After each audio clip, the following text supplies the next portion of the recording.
माझी जन्मठेप उत्तरार्ध प्रकरण 12. ये रे माझ्या मागल्या भाग 2. मलबारवर तिकडची परिस्थिती कळल्यास 2-3 ऐतिहासिक व्याख्याने दिली. आमच्या या सर्व मित्रास संघटना विरुद्ध असणाऱ्या त्यांच्या एकजात विरोधातील हेत्वाभास पटवून दिला. राजकारणी चर्चा तर सारख्या चाललेल्याच असत. लवकरच तिथेही सिंधी किंवा पठाणी मुसलमान बंदी जे मुंबईहून धाडण्यात येत त्यांच्या हिंदू मुलास पाठवण्याच्या खटपटी आमच्या आढळण्यात येऊ लागल्या. तेथील अधिकाऱ्यांपर्यंत या गोष्टीचा सुगावा किंवा कल्पनाही नव्हती. पण मुसलमानी बंदिवानांचा नित्याचाच आणि सर्वत्र चाललेला क्रम आम्हास माहीत होता. तेव्हा आमच्या ते तत्काळ लक्षात आले.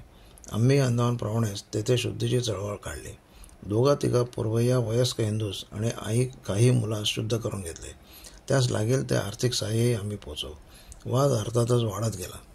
पर्यवेक्षकापर्यंत खडाजंगी उडाली. मुसलमान, सिंधी आणि पठाण तेव्हा रत्नागिरीच्या कारागारात फार बोकाळले होते. ते अधिकाऱ्यांच्या आणि मराठी शिपायांच्याही नाकी न वळत. त्यांचा आमचा उभा दावा जुंपला. त्यात काही जण तर आमच्या अगदी शेजारीच असल्याने आम्हास माराच्या धमक्या देऊ लागले. त्या त्रासाचे उदाहरण म्हणून एक गोष्ट देतो. एकदा हिंदूस केवळ त्रास देण्यासाठी म्हणूनच ते कधी निमास देखील पडत नसत अशा मुसलमानी चोर, डाकू इत्यादी दंडेदांनी पहाटे आणि अर्ध्या रात्री देखील उंच ओरडून बांग देण्यास आरंभ केला. त्या त्यांच्या मोठ्याने ओरडण्यामुळे सर्वांची झोप मोडून मोठा त्रास होऊ लागला. अधिकाऱ्यांनी दटावले, पण ते हा आमचा धर्म आहे म्हणून उलट दटावे. वरिष्ठ अधिकारी थकले. तेव्हा आम्ही आमचे नेहमीचे औषध दिले. 1-2 हिंदू अगदी पटाईत बंदीगृहातील लुटारांचे गुरु असे हाताशी धरले. त्यात एक दात पडलेला आणि चोऱ्या करीत 4-5 वेळा मोठमोठ्या शिक्षा घेत कारागृहासच आपले घर समजणारा म्हातारा होता. त्याने पहाटेस उठून मोठ्याने रामजप करण्यास आरंभ केला.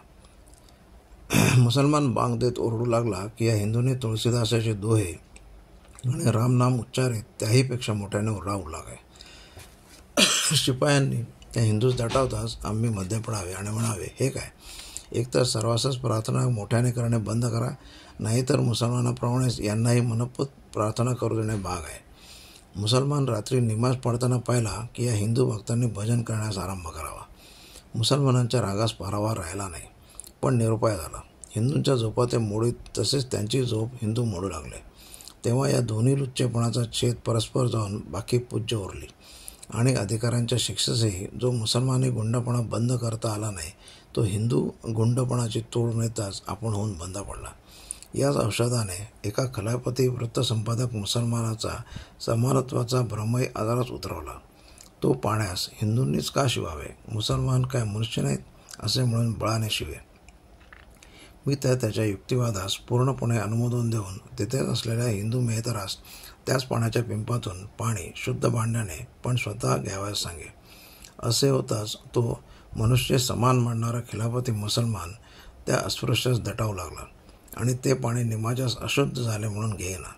तेव्हा समांतरचे ढोंग असे 2-3दा ओळखीस आणल्यावर मुसलमानांनी ठरलेल्या हिंदू पाणीवाल्याकडून पाणी गुपचूप घेण्यास आरंभ केला आणि ते पुन्हा पाण्यास शिवले नाहीत. मध्यंतरी या उद्दंड पठाणांशी आणि कारागृहात मुरलेल्या सोद्या सिंधी मुसलमानांशी अधिकाऱ्यांच्याच निर्बंधांचे शिस्तीवरून खटकावून प्रकरण विकोपास गेले. तेव्हा त्या गुंडांनी शेवटचा परिचित उपाय म्हणून दंगा करण्याचे ठरवले. हिंदू वॉर्डर, हिंदू शिपाई आणि आम्ही हिंदू संघटक राजबांधे या सर्वांस भयंकर मारहाण करण्याचा कट चालला. शेवटी एके दिवशी जेवणे होताच एकाएकी ते मुसलमान गुंड उसळून हिंदूंवर तुटून पडले. काही हिंदू शिपायास आणि हिंदू वॉर्डरास आम्ही प्रथमपासून सावध करीत चाललो होतो. त्यामुळे तो घाला अचानकपणे आला तरी हिंदूंनी तोंड दिले. कित्येक हिंदू वॉर्डर रक्तबंबाळ झाले. कित्येक मुसलमान गुंड बेदम चोपले गेले. ते आरडत ओरडत मारहाण करीत आमच्यावर चालून येण्यासाठी बंदीगृहाच्या आतल्या भागात घुसू पाहत होते. आम्ही सज्ज आणि सावधपणे खोलीबाहेर पडून हिंदू संरक्षणार्थ लढण्याचे उत्तेजन देत होतो. इतक्यात भयघंटा वाजू लागले. जिकडे तिकडे मारो हाणो म्हणून मारामारी सुरू झाली. सशस्त्र पोलिसांसुद्धा पर्यवेक्षकही आले. गोळी घालावायचा धाक घातला. तेव्हा मुसलमानी गुंड एकजात घाबरले, धरले गेले. बहुतेक मार खाऊन रक्तात न्हायले होते. पुढे खटले झाले. अघातक गुंडास शिक्षा झाल्या. ज्या हिंदू वॉर्डरांनी स्वतःचे आणि इतर हिंदूंचे रक्षण केले आणि कायद्याची बाजू उचलली त्यास प्रशंसकी देण्यात आली. या सर्व प्रकाराने जे हिंदू शुद्ध चळवळ सुरू झाली होती म्हणून आम्हासच बाडगा म्हणत ते देखील शुद्धीस अनुकूल झाले. आणि थोड्याच दिवसात एका अगदी मूळच्या मुसलमानास शुद्ध करून घेण्यात आले. तेव्हा मुसलमानांनाच आमच्यावर खटला करावा लागला. नेहमीप्रमाणे कोटीक्रम होत होत अंतिम निर्णय झाला की यापुढे कारागारात कोणासही धर्मांतर करण्याची बंदी असावी. अशा रीतीने हिंदूस पाठवण्याचा धंदा बंद पडला. आमच्यावर आक्रमण करण्यासाठी टपून बसलेल्या धर्मवेड्या मुसलमानांवर आम्ही शेवटपर्यंत सावधानपणे दृष्टी राखून होतो. राजबंदीपूर्वी खिलाफत चळवळीत स्वतः पैसे देऊन आणि प्रचार करून झटलेले होते त्यांचे देखील या सर्व चळवळींनी आणि प्रकारांनी डोळे उघडून ते हिंदू संघटनांचे कट्टे पुरस्कर्ते झाले आणि संघटनाच्या दुर्बिणीतून पाहण्याची सवय लागताच त्यांचे राजकारणही प्रतियोगी धोरणात रूपांतर पावले. ते सुटून गेल्यावर आपापल्या प्रांतातून हिंदू संघटनाचा नेटाचा पुरस्कार करीत होते. साधारण बंद्यांच्या शिक्षणाची अंदमानप्रमाणेच रत्नागिरीच्या कारागारातील जोमाने चालवली. स्वतः कित्येकास शिकवले. पैसे देऊन, पदरचे पैसे पारितोषिक म्हणून देऊन पुस्तके वाचण्याची प्रवृत्ती उत्पन्न केली.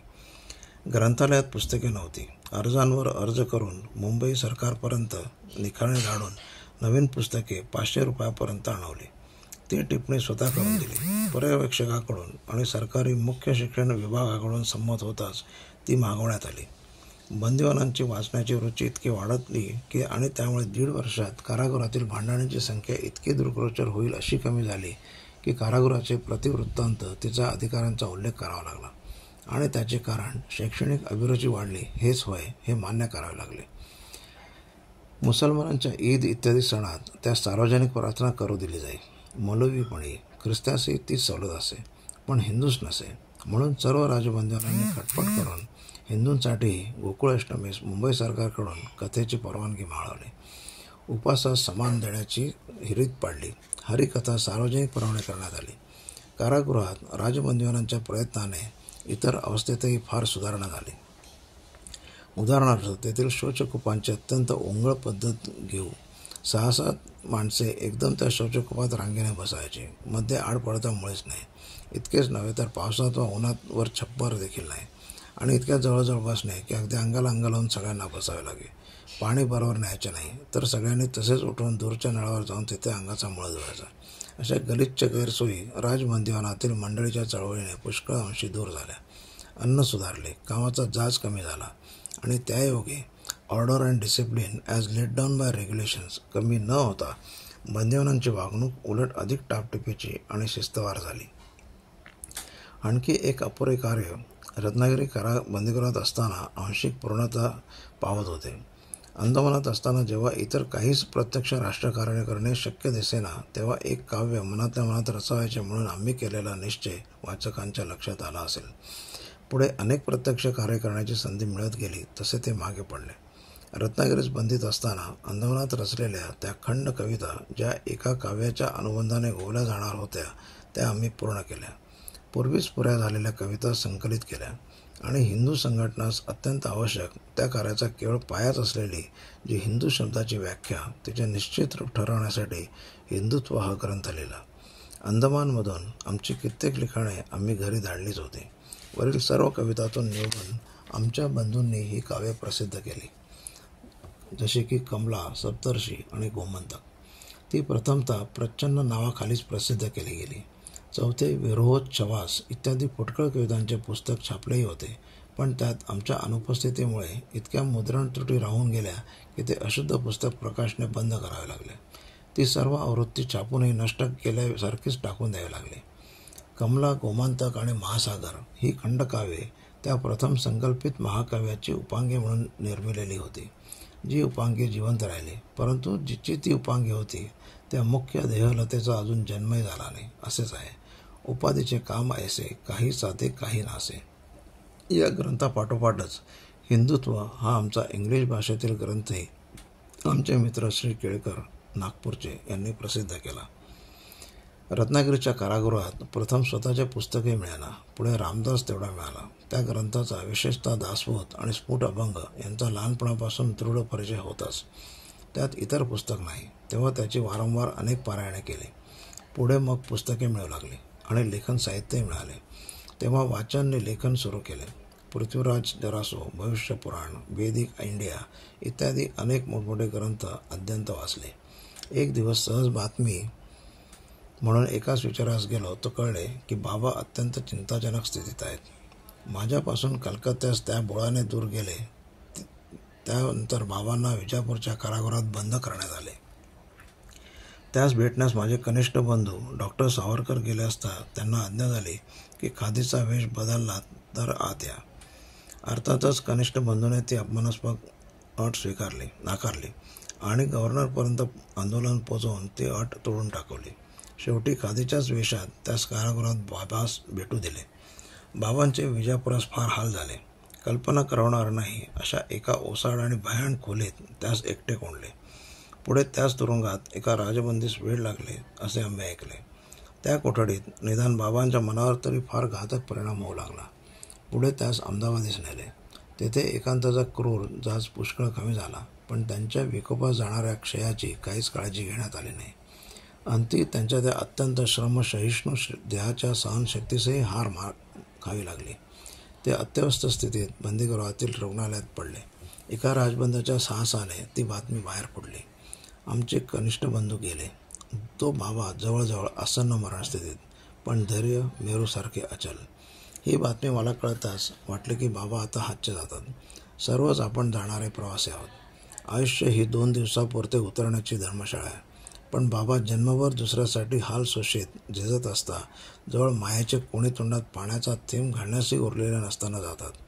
शेवटी कारागृहाने त्यास जे गिळले ते गिळलेच. हाय बाबास शेवटी ठार मारले.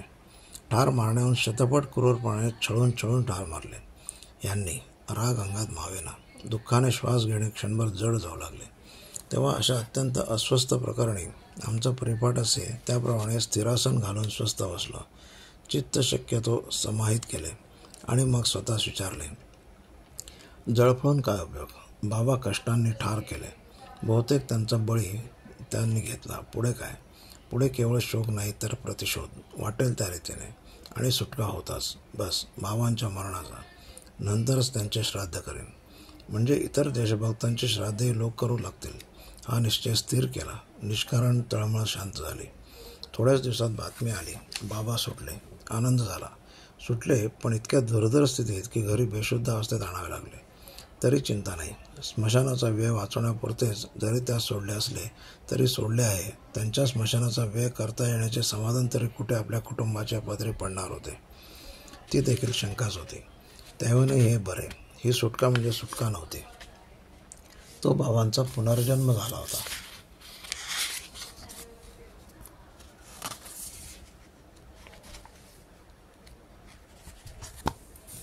ईश्वराच्या कृपेने आणि देशाच्या सुदैवाने त्या देशभक्ताची प्रकृती हळूहळू थोडीफार सुधारत चालली. देशभर आनंद झाला. आता इथेच थांबतो.